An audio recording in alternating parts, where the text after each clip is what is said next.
za Mabuba. Ukifikiria hivi unaona kama huna akili. Mimi sina akili.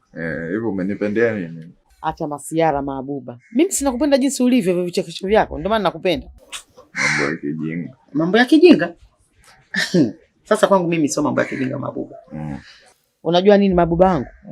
Mimi hapa nakutengeneza, ninakusuka, nataka uwe kijana, uwe kwenye ubora. Alafu nataka nikupeleke gym ukatengeze 6 pack. Upunguze hiki kitambi hiki. Hata mimi Mahabuba napenda na natamani kwenda gym, kwenda kutengeneza muonekano niwe na 6 pack nini. Hivyo vyote vinawezekana na nikawa kweli na muonekano wa kijana. Ila kuna kitu kimoja ndo hakiwezekani kurudi. Kipi hicho? Nguvu za kiume. Zimesha kuisha. Yaani mimi sasa hivi ni kama Dr. Kumbuka. Acha masiara Mahabuba. Mbavu zangu. Umerudi tena we. Apande Mfinanga. Wewe kuna kitu unanitafuta. Nitakuja kukuvunjia heshima uje kuniona mimi sina adabu. Wewe nilikwambiaje? Mimi mambo ya kuniforce niende kuishi na yule mwanamke, mtu ambaye simtaki, au mambo ya kijinga mimi siyataki hayo.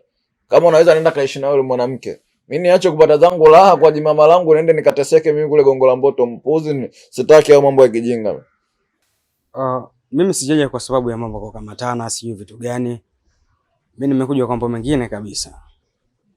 Alafu mzee wangu, unajua kama unakosea sana hivyo. Yaani unaishi sehemu familia yako hawajui unaishi wapi. Wanajaribu kukupigia simu hata upatikani mzee wangu. Alafu hupo tu umekaa unastarehe mzee. Unakosea sana mzee wangu. Ila kilichonileta hapa leo ni kuja kukupa taarifa.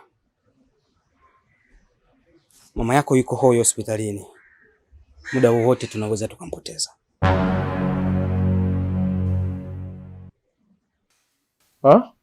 Mama yako yuko hoi hospitalini. Nikimaanisha kwamba muda wowote tunaweza tukampoteza.